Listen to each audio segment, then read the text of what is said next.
I'm Joy Wargo, and we're going to work on body position in your turns today. Rider body position in your turns today. I'm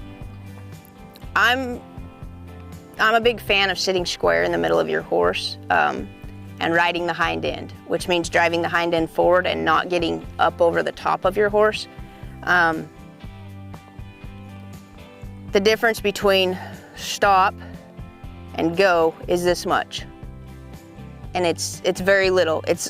It's the difference in how my pelvis tilts forward when I want to go forward and how it rocks back when I want to stop or slow down for rate. It's also important to stay square in your hips, especially as you go into your turns. Those horses that we all want to call cheaters aren't really cheaters. It's us. We cause it. If we stay square in our hips, our horses run true across the pin. When we start to get excited and go to the turn a little early and we drop our outside hip, our horses step to the turn, which is what most of us want to call a cheater. In reality, if we'd stay square until we clear their shoulder and then kind of drop our hip, those horses will move forward and you won't hit barrels.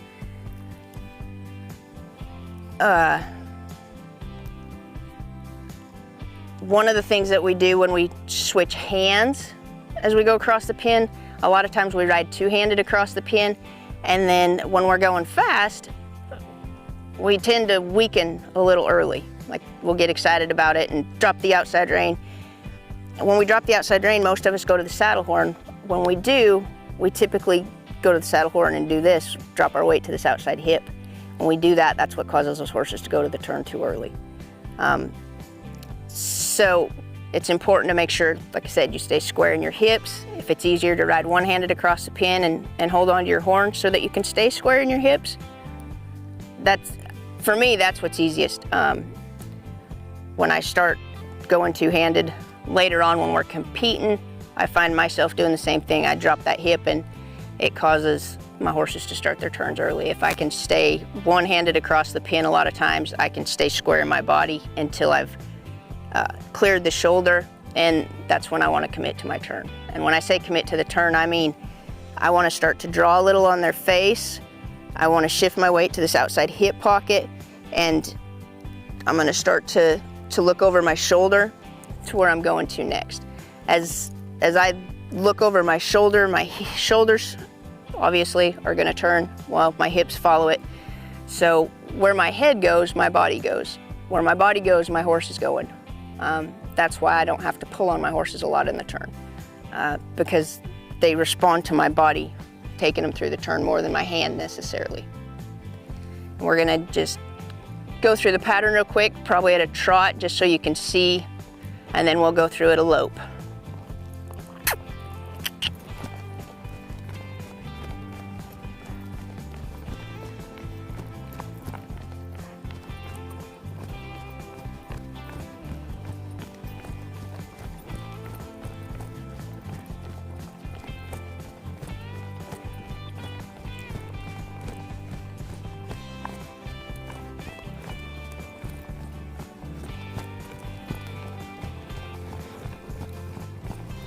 I'm going to stay square in my hips. Once the shoulder clears, I'm going to pick her up, push her forward.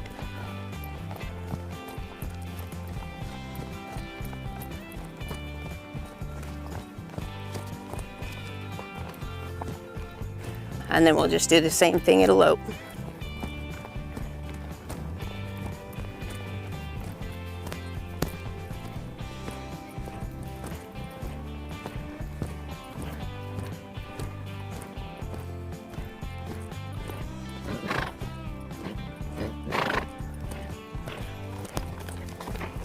That's where I want to commit to the turn, right here.